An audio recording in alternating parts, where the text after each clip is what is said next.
ഭക്തിയുടെ പാരമ്യത്തിലാണ് കൊല്ലൂർ മൂകാംബിക ക്ഷേത്രം. പ്രസിദ്ധമായ രഥോത്സവത്തിന് മൂകാംബിക ഒരുങ്ങിക്കഴിഞ്ഞിട്ടുണ്ട്. രാവിലെ 11:15 രഥം വലിയുടെ മുഹൂർത്തം. 11:15 ചടങ്ങുകൾ ആരംഭിക്കും. വൈകിട്ട് 5 മണിയോടുകൂടിയാണ് രഥം ക്ഷേത്രവീതിയിലേക്ക് ഭക്തരും ഒപ്പം ക്ഷേത്രത്തിൻ്റെ പരമ്പരാഗതമായ ചടങ്ങുകളുമായി ബന്ധപ്പെട്ട ആളുകളുമൊക്കെ ചേർന്ന് വലിച്ചു പുറത്തേക്ക് കൊണ്ടുവന്ന് എഴുന്നള്ളത്ത് നടക്കുക.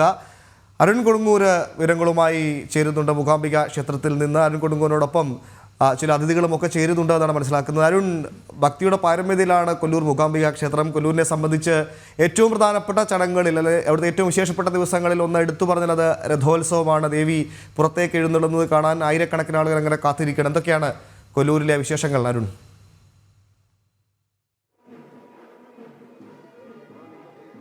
തീർച്ചയായും ഭക്തിസാന്ദ്രമായ ഒരു അന്തരീക്ഷത്തിലാണ് കൊല്ലൂർ മൂകാംബിക ക്ഷേത്രമുള്ളത്. എന്തായാലും ഭക്തരെ കൊണ്ട് നിബിഡമാകുന്ന ആ ഒരു സമയത്തേക്ക് പോവുകയാണ്. 11:15 ഈ രഥം വലിയുടെ മുഹൂർത്തമുള്ളത്. ഈ ഒരു വർഷത്തെ കാത്തിരിപ്പിലാണ്, അമ്മയെ സ്നേഹിക്കുന്ന, അമ്മയെ വിശ്വസിക്കുന്ന ഭക്തരുടെ ഒരു വർഷത്തെ കാത്തിരിപ്പിനാണ് ഇന്ന് ഈ ഒരു നിമിഷം സാക്ഷിയാകാൻ പോകുന്നത്. എന്തായാലും പൂക്കളൊക്കെ കൊണ്ട് ക്ഷേത്രം ഒന്നാകെ അലങ്കരിച്ച് ഏറ്റവും വർണ്ണാഭമാകുന്ന രീതിയിൽ ഏറ്റവും ആഘോഷപൂർവ്വമായി തന്നെ ഈ ഒരു ദിവസം കൊണ്ടാടുക എന്ന് തന്നെയാണ് ഏറ്റവും പ്രധാനമായി കരുതുന്നത്. എന്തായാലും വലിയ രീതിയിലുള്ള ക്രമീകരണങ്ങൾ, വലിയ രീതിയിലുള്ള ഒരുക്കങ്ങൾ തന്നെയാണ് ഇവിടെ ഒരുക്കുകയും ചെയ്തിരുന്നത്. ഈ രഥത്തിലാണ് അമ്മ ഇന്ന് എഴുന്നള്ളുന്നത്. ഏറ്റവും പ്രധാനപ്പെട്ട ഈ പ്രദേശം ഒന്നാകെ വലിയ തിരക്കിലേക്ക് നീങ്ങുന്ന ഒരു സമയം കൂടി. ഈ രഥത്തിൻ്റെ ചുവട്ടിൽ നിന്ന് നമുക്ക് ഒരു പ്രധാനപ്പെട്ട ഒരു അതിഥി കൂടി നമുക്കൊപ്പം ചേരുകയാണ്. ക്ഷേത്രത്തിലെ പ്രധാന അർച്ചകനായ, മുഖ്യ അർച്ചകനായ സുബ്രഹ്മണ്യ അടിക നമുക്കൊപ്പം തത്സമയം ചേരുകയാണ്. ഏറ്റവും പുണ്യം നിറയുന്ന, ഏറ്റവും ശ്രേഷ്ഠമായ, ഏറ്റവും ഭവ്യമായ ഒരു ചടങ്ങിന് സാക്ഷ്യം വഹിക്കുന്ന ഒരു സമയത്തേക്കാണ് പോകുന്നത്. എങ്ങനെയാണ് ഇന്നത്തെ ചടങ്ങ്? എങ്ങനെയാണ് ഇത്?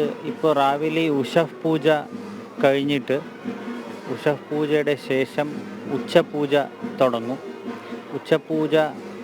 ഉച്ചപൂജയിൽ അമ്മയ്ക്ക് വിശേഷമായിട്ട് ശതരുദ്രാഭിഷേകം നടക്കും. ധാരയായിട്ട് ശതരുദ്രാഭിഷേകം നടക്കും. ആ സമയത്തിൽ നട അടച്ചിട്ടുണ്ടാവും. ഈ ചടങ്ങ് കഴിഞ്ഞിട്ട് ആണ് രഥോത്സവത്തിൻ്റെ ചടങ്ങ് തുടങ്ങുന്നത്. അപ്പോൾ അമ്മേനെ പുറത്ത് എഴുന്നേൽക്കും. വിശേഷമായിട്ട് ക്ഷിപ്രബലി ഉണ്ടാവും. ബലി ഉത്സവം കഴിഞ്ഞിട്ട്, ക്ഷിപ്രബലി കഴിഞ്ഞിട്ട് ദേവി രഥത്തോടു കൂടി എഴുന്നേൽക്കും. ആ സമയത്തിൽ ദേവിക്ക് സ്വർണവൃഷ്ടി ചെയ്യും. സ്വർണം എന്നാൽ നാണികം വൃഷ്ടി ചെയ്യും.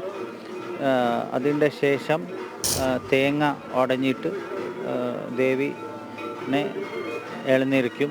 രഥസ്ഥം ശാങ്കരീം ദൃഷ്ട്വ പുനർജന്മന വിദ്യത്തെ എന്ന്. രഥസ്ഥയായ ദേവിനെ കണ്ടാൽ അവർക്ക് ജന്മ ഇല്ല എന്ന്, എന്നാൽ വർണ്ണ ജന്മ ഇല്ല എന്ന്, എന്നാൽ അത്ര പുണ്യപ്രദമാണ്. ജന്മാന്തര ദുരിതങ്ങളും എല്ലാം മാറിയിട്ട് ഒരു സൗഭാഗ്യം കൊടുക്കുന്ന ഒരു വിശേഷമായ സമയമാണ്.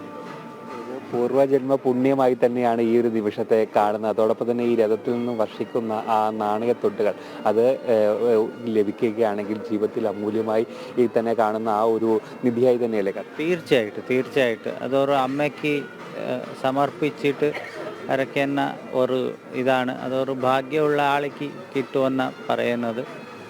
വിശേഷമായിട്ട് ഈ മീനമാസത്തിൽ വരുന്ന ഈ മൂല നക്ഷത്രത്തിൻ്റെ ദിവസം അമ്മയുടെ നാളാണ് മൂല നക്ഷത്രം. അപ്പോൾ ഈ മൂലം നാളിൽ ദേവിക്ക് വാർഷികമായിട്ട് ചെയ്യുന്ന ഈ രഥോത്സവം. എന്നാൽ ഈ മൂകാംബിക ക്ഷേത്രത്തിൽ എല്ലാ വിധമായ ഉത്സവമുണ്ട്. നിത്യോത്സവമുണ്ട്, വാരോത്സവമുണ്ട്, പക്ഷോത്സവമുണ്ട്, മാസോത്സവമുണ്ട്, ഷാൺമാസോത്സവമുണ്ട്, സാംവത്സരികോത്സവമുണ്ട്. സാംവത്സരിക എന്നാൽ വർഷം നടക്കുന്ന ഉത്സവം. അങ്ങനെ ഈ എല്ലാ ഉത്സവത്തിൻ്റെ ഒരു മുഖ്യമായ ഉത്സവം ഈ സാംവത്സരികോത്സവമാണ്. ഒരു വലിയൊരു തീർത്ഥാടകരുടെ ഒരു സജ്ജയം തന്നെ. എന്തായാലും ഈ ഒരു സമയം, മുഹൂർത്ത സമയമാകുമ്പോഴത്തേനും വലിയൊരു തിരക്ക് തന്നെയല്ലേ പ്രതീക്ഷ? അതെ, വലിയ തിരക്കാവും. നാട്ടുകാരും പുറത്തുനിന്ന് വല്ലവരും, കേരള, തമിഴ്നാട്, ആന്ധ്രാപ്രദേശ് എല്ലാ സ്ഥലത്തു നിന്നും ആളുകൾ വരും. ഈ ദേവിനെ ഇന്ന് കണ്ട് തൊഴുതാൽ വളരെ ഭാഗ്യം എന്ന് ഉള്ള ഒരു സങ്കല്പത്തോടു കൂടി എല്ലാവിധമായ എല്ലാ പ്രാന്ത്യത്തിലും ഭക്തർ ഇവിടെ വന്നിട്ട് ദേവിയുടെ ദർശനം ചെയ്യും. അതോടൊപ്പം തന്നെ ഒരുപാട് ആളുകൾ ഇന്ന് വരാൻ കൊതിക്കുന്നുണ്ട്. പക്ഷേ പല സാഹചര്യങ്ങളിലേക്ക് വരാൻ പറ്റാത്തൊരവസ്ഥയിലേക്കുണ്ട്. അവർക്ക് വേണ്ടിയുള്ള എന്നാൽ ഇത് ഈ പരീക്ഷാ സമയമായത് കൊണ്ട് കുറച്ച് ആളുകൾക്ക് വരാൻ ചില പ്രയാസങ്ങളുണ്ട്. അപ്പോൾ അവർക്ക് ഇപ്പോൾ ഉള്ള ഈ ദൃശ്യമാധ്യമത്തിൽ നോക്കി ദേവിനെ തൊഴ, അപ്പോൾ അവർ ഉള്ള സ്ഥലത്തിൽ തന്നെ ദേവിനെ ധ്യാനിക്കുക, തൊഴ. ആ സമയത്തിൽ 11:15 രഥോത്സവം. ആ സമയത്തിൽ ദേവിയുടെ നാമം ജപിക്കുക, ഉള്ള സ്ഥലത്തിൽ തന്നെ ദേവിനെ പ്രാർത്ഥിച്ചാൽ ആ ഫലം കിട്ടും. എല്ലാവരും പറയുന്നു അമ്മ വിളിച്ചാൽ മാത്രമേ ഈ മണ്ണിലേക്ക് വരുന്നു. ഈ മണ്ണിലേക്ക് വന്നവർക്കൊക്കെ ഒരുപാട് അനുഗ്രഹങ്ങൾ, ഓരോ അനുഭവങ്ങൾ നമ്മൾ ഇന്നലെ ലൈവിലൊക്കെ ചോദിക്കുമ്പോൾ ഓരോരുത്തർക്കും ഓരോ അനുഭവ കഥകൾ. അങ്ങനെയാണ് അമ്മ വിളിച്ചാൽ മാത്രമേ ഇവിടേക്ക് എത്താൻ. തീർച്ചയായിട്ടും അത് അമ്മയുടെ വിളിയില്ലെങ്കിലും വരാൻ സാധിക്കില്ല. എന്നാൽ ആ പുണ്യശേഷം ഉണ്ടെങ്കിലേ വരാൻ പറ്റൂല. എന്നാൽ ഇത് സിദ്ധിക്ഷേത്ര മൂകാംബിക എന്ന് പറയുന്നത് വേറെ ലോകത്തിൽ എവിടെയും ഇല്ലാത്ത ഒരു ക്ഷേത്രമാണ്. അതിന് സിദ്ധിക്ഷേത്ര എന്ന് പറയും. മിഥുനലിംഗമായിട്ട് ദേവി ഉദ്ഭവിച്ച ഒരു സ്ഥലം പ്രപഞ്ചത്തിൽ ഉള്ളത്. ദേവീ ദേവന്മാരെ കൂടി പൂജിക്കാൻ ഒരു അവസരം ലഭിക്കട്ടെ എന്ന് പ്രാർത്ഥിക്കുന്ന ഒരു സ്ഥലമാണ്. അങ്ങനെയുള്ള സ്ഥലത്തിൽ ഈ ഒരു മഹാ ഉത്സവം നടക്കുന്നത്, അത് വന്നിട്ട് തൊഴുന്നത് തീർച്ചയായിട്ടും ഭാഗ്യം വേണം. ഇപ്പം രഥോത്സവത്തിന് ശേഷവും പ്രധാനപ്പെട്ട ചടങ്ങുകൾ, ഉത്സവത്തിൻ്റെ ഭാഗമായിട്ടുള്ള ചടങ്ങ്, ആ കാര്യങ്ങൾ കൂടി ഒന്ന്. രഥോത്സവം കഴിഞ്ഞിട്ട് ഇപ്പോൾ ഇന്ന് രാവിലെ ഒരു ചെറിയ മുഹൂർത്തം ചെയ്യും. പിന്നെ ഈവനിങ് എന്നാൽ ഒരു 4:30 ഒരു രഥം എന്നാൽ ഒരു അന്ത്യ വരെ പോകും. എന്നാൽ ഇവിടെ ഇന്ന് ഒരു നമ്മളുടെ ഓലക മണ്ഡപം എന്നുണ്ട്. ഓലക മണ്ഡപത്തിൻ്റെ തൊട്ടടുത്ത് വരെ പോകും. അത് കഴിഞ്ഞിട്ട് തിരിച്ച് വന്നിട്ട് നാളെ ദേവിയുടെ ആറാട്ടാണ്. നാളെ രാത്രി ആറാട്ടാണ്. ആറാട്ട് കഴിഞ്ഞിട്ട് മറ്റന്നാളെ കൊടിയിറങ്ങും. ഈ തിരക്കുള്ള സമയത്ത് ഈ ചടങ്ങുകളെക്കുറിച്ചൊക്കെ വിശദമായി പ്രേക്ഷകരോട് പറഞ്ഞതിന് ഒരുപാട് നന്ദി. എന്തായാലും എല്ലാവിധ ക്രമീകരണങ്ങളും ഇവിടെ പൂർത്തിയായിരിക്കുകയാണ്. എന്തായാലും ഭക്തരെ കൊണ്ട് നിബിഡമാകുന്ന ഒരു അവസ്ഥയിലേക്ക് വരുന്നു.